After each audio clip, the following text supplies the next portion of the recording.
My child, pause. Do not rush past this moment. Do not treat these words as another voice in your noisy day. Right now, I, Krishna, I am speaking directly to you. Listen carefully. You have often heard, if you ignore God, He will ignore you. You repeat it like a line, but today I am going to make you feel what it truly means. This is not a threat. This is a warning spoken out of love. My beloved, the world you live in is designed to distract you. Your ears are constantly filled with sounds. Your eyes are constantly flooded with images. Your mind is constantly spinning with plans, worries, dreams, and fears. But in the spaces between all this noise, in the quiet when your phone is finally kept aside, in the moment when everyone leaves and your smile slowly fades, I call you. I do not call you because I am far away. I call you because you have walked far from me in your awareness. I am still where I have always been, closer to you than your own breath, present in every heartbeat, watching over every step. I have not moved, but your heart has wandered. You think my silence is agreement. You think that because a consequence did not arrive immediately, it will never arrive. You think that because your life is still moving, you still have unlimited chances. This is the illusion of time. Time is not your possession. Time is my gift to you. Every second you call mine is actually an extension of my mercy. When you wake up and say, I have another day, it is really me saying, I am giving you one more chance. You breathe because I allow it. You walk this earth because I sustain it. You exist because I desire your existence, and yet you often live as if I am just an idea, a background presence, something to think about only when everything else fails. But I see, I listen, I feel. I see the choices you hide from others. I see the moments you silence your conscience. I see the times you say, just once, knowing it is not the first time. I see the conversations, the thoughts, the actions you think are invisible. I am not watching to condemn you. I am watching because I love you. My love is not soft and blind. It is not the kind of love that smiles while you destroy yourself. My love is holy. It comforts, but it also confronts. It heals, but it also exposes what is killing you inside. My patience with you is not weakness. When I delay a result, it does not mean I approve. It means I am giving you space to turn around. I wait because I want to save, not because I do not care, but understand this clearly. My child, there comes a point when the waiting season ends. Just as each day has a sunrise and a sunset, just as each yug has a beginning and an end, just as there was a moment on the battlefield when Arjun had to finally stand up and decide, there will also be moments in your life when later disappears. You keep telling yourself, tomorrow I will change, tomorrow I will become serious, tomorrow I will pray properly, tomorrow I will leave this habit, tomorrow I will return to Krishna. But tomorrow is the most dangerous word in your vocabulary. Tomorrow is the soft chain that ties you to the same life. Tomorrow is the excuse that keeps you repeating the same patterns life after life. If this message touched your heart and you feel blessed, you may buy super thanks as a gesture of love and support only if your heart truly wishes to. You will find the super thanks option below, on the right side of the comment section. You are not promised another morning. You are not promised another chance to feel this tug in your heart. If you die spiritually asleep, if you leave this body with a heart hardened against me, what will you say when your own truth stands in front of you? Will you say, I was busy? Busy with what? Busy with scrolling, comparing, impressing, proving? Busy with chasing people who never truly saw your soul? Busy with desires which evaporate like mist when death knocks? Will you say, I did not know? No, my child, you cannot say that. I have whispered to you in your loneliness. I have pulled your heart during certain songs, certain words, certain moments. I have put messages in front of you at exactly the right time. I have spoken through your pain, through the relationship that broke, through the door that closed, through the failure that forced you to rethink your life. Even now, through this very message, I am speaking clearly to you. You cannot say you were never warned. You cannot say no one told you. I am not a faraway ruler who randomly punishes and reward. I am your source. I am the intelligence behind your every cell, the architect of your soul, the one who placed a hunger for something higher inside you. You are not a mistake. You are not random. You are not unseen, but you are in danger if you continue to walk away from me.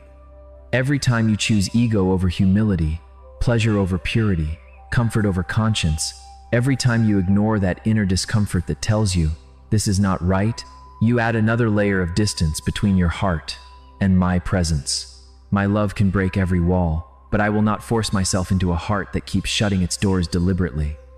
I stand at the door of your inner world. I knock with guidance, with signs, with invitations. I call you through dreams, through intuition, through sudden clarity. I offer you peace, but you run behind chaos and call it excitement. I offer you truth, but you cling to lies that make you feel safe in your comfort zone. I offer you life in me, but you flirt with emotional and spiritual death. Do not be fooled. This world is an expert in packaging emptiness as glory. It gives you vanity in the form of success. It gives you addiction in the form of entertainment. It gives you bondage in the name of freedom. People will clap for you as long as you walk with them, but when you fall, when you break, when you lose, they will step back. I do not step back. I do not change with seasons. I do not love you more when you succeed and less when you fail. I loved you before you were born into this body. I will love you even after this life ends. If you return to me after wandering for years, I will embrace you. But hear me, if you continue to ignore me, if you treat my voice like background noise, if you silence me again and again, there will be a day when you will no longer feel me at all, not because I left, but because your own heart will become stone. There is a point, unseen to you, where a heart that constantly says not now finally stops hearing my call. You do not know where that point is. That unknown line is why this moment is so serious. You play with sin as if it were a toy. You tell yourself, this is small, this is normal. Everyone does it. You behave as if fire will not burn you just because you have not been burned yet. Sin is not just breaking a rule. It is going against your own highest nature. It is spiritual rebellion. It is trying to be the controller in a universe you did not create. It is saying, my way, not the way of Dharma. When you do this, you attempt to sit on the throne inside your heart and push me out. This is the same energy of pride that turned noble beings into fallen ones, that made righteous men blind to their own downfall. You fear death, yet you walk toward it more each day by living disconnected from me. You crave love, yet you reject the very source of love itself. You seek purpose, yet you look away from the one who designed your purpose. How long will you keep standing in the middle, trying to hold my hand with one hand and your illusions with the other? If I am truly your Lord, then live like it. If the world is your Lord, then follow it completely and honestly admit it. But understand, the world will fail, its treasures will rust, its praise will fade, its promises will disappoint. I will remain. Come back to me while your heart can still soften. Come back while you can still cry. Come back while hearing my name still stirs something inside you. Do not try to impress me with outward spirituality. I am not moved by how loud you sing, how long you sit, how many quotes you post, if your heart is still more fascinated by your ego than by me. I want you, your truth, your pain, your honesty. If all you can say is, Krishna, I don't know what I'm doing, but I need you, that is enough to start.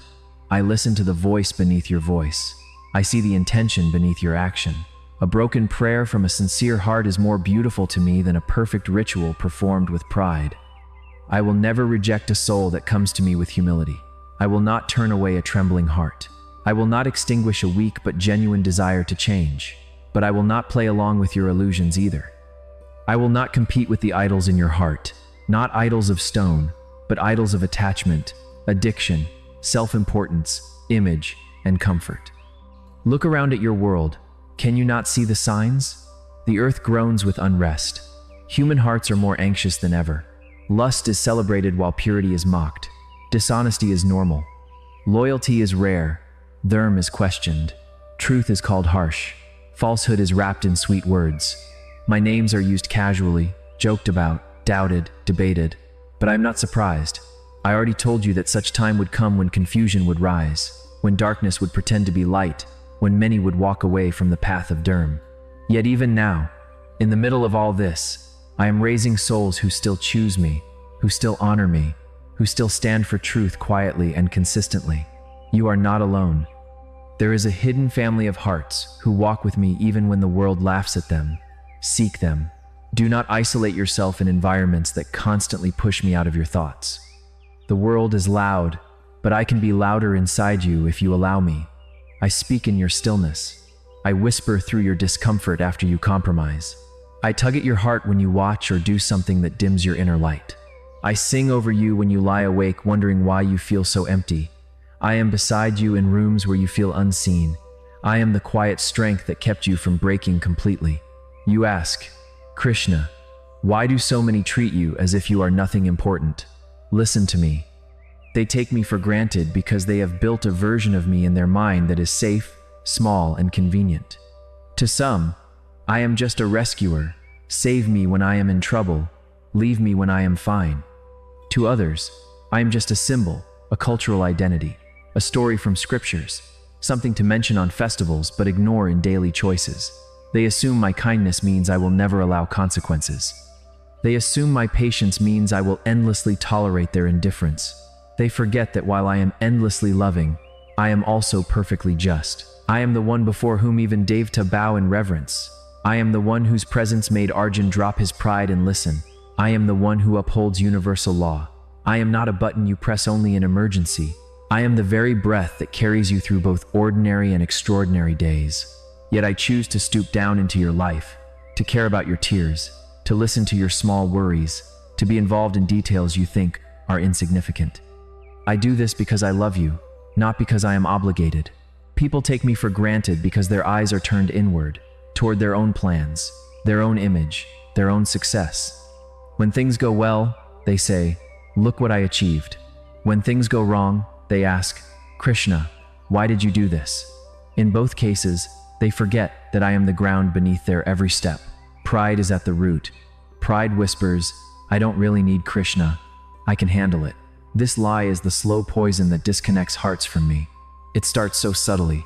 One ignored nudge, one dismissed guilt, one compromise that becomes a pattern, one prayer skipped, one day without gratitude, and slowly, without noticing, my voice becomes like a memory instead of a living guidance. This is how a soul doesn't just fall in a moment, but fades away across many small decisions. I have shown you examples before. There were those whom I lifted, protected, blessed, and later, when they tasted power, they forgot who placed it in their hands. They started listening more to the crowd than to their conscience. They started twisting my instructions to suit their comfort. They became casual with what is holy. Their fall did not come because I changed, but because they changed their relationship with me. The same pattern exists today. When you feel strong, you think you do not need me.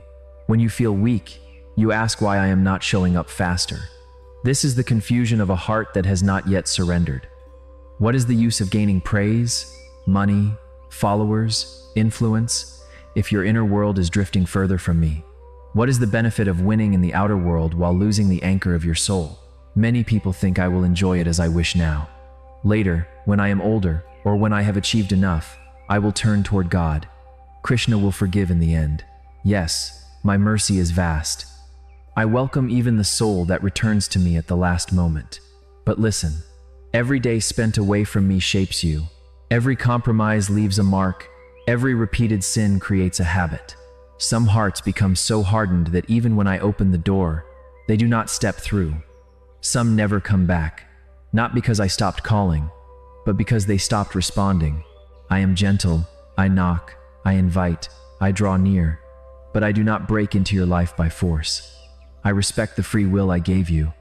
I desire love, not slavery, devotion, not compulsion. But when you constantly drown my whispers with the noise of this world, you continue walking, believing everything is fine, until suddenly the ground shakes. Then you remember me. Then you cry, Krishna, where are you? And I come. Of course I will come. I am the shelter for the broken.